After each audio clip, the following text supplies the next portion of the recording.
Hi, we're here with Kristin Hersh today. She's playing a few songs for us, and really happy to have you. Thanks for coming along. Sure. So where exactly did you get that down home bluesy Appalachia? Where does that come from? I was born in Georgia. My family is from Lookout Mountain in Tennessee. So when I was a kid in the South, my grandparents and my dad taught me a bunch of horrible songs about murder. They were also very beautiful. Those are my lullabies. And I have a feeling when I started throwing muses at age 14, that stuff was still fresh enough in my head that it snuck its way into songs.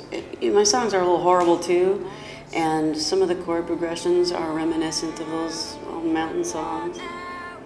It's not a bad influence to have. You're gonna have an influence. How would you say that your musical taste has changed since Throwing Muses and 50-Foot Wave, and now you're kind of out there on your own? How exactly is at least your melodic sense different? Right now, this electric atmospheric set that I'm playing for solo shows is, like you said, there's something swampy about it. Even the sound of it is swampy, and it's intriguing to me to be able to slip my songs into a set of these gorgeous, well, folk songs is a term that has been denigrated by a bunch of people who I won't denigrate right now. But the idea of a folk song, the concept of a musical myth, the song that is sung by so many different voices, that it's stripped of its original writer and its original context and becomes this pure melody that belongs to everyone, belongs in the ether. It reminds me of what's going on in the music business right now. Music is in the ether again. It's free, it's for the taking, and it's everybody's, and I really don't want to have a bad attitude about that. And it helps me to, even if it's just a stylistic move, to move my songs into that sphere. But what do you listen to when you're not listening to your own beautiful playing? Nothing. I hate music. I can't bear what it does to me. It moves me so hard. There's so much impact and intensity, even in the softest melody to me, that I really can't bear to listen to it until I'm fully focused on it, and that's usually when I'm working. Wow.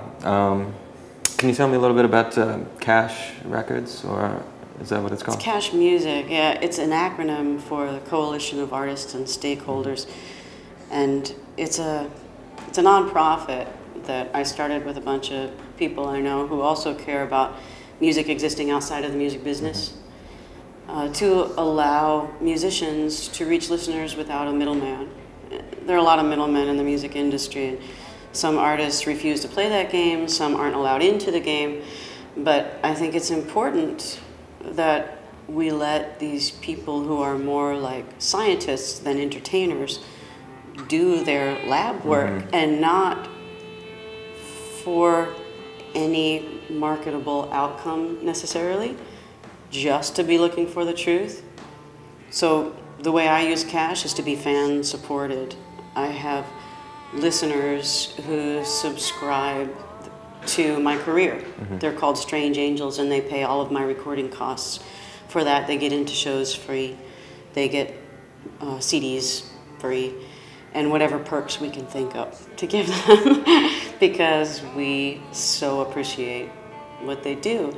What it's done for me is to free me from the sponsor that is attached to the marketability of the outcome of my experiments. I just go in and I get to be the dorky scientist I've always been, without having to dumb it down or water it down, because these people are only looking for the truth. You really have embraced technology. I've noticed you're a big Twitterer.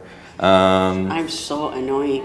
Every hour I got something to say, and it can't all be good. Yeah. Well, but you feel the need to let it be known, regardless. It's very unusual for a shy person to be talking out loud that way, but it works for shy people to just be going like, I think you're Not possessed. making eye contact. Yeah, there you go. You're possessed musically and technologically. It just gets inside you. Well, I like it because it's like passing notes. Do you remember passing notes? Of course.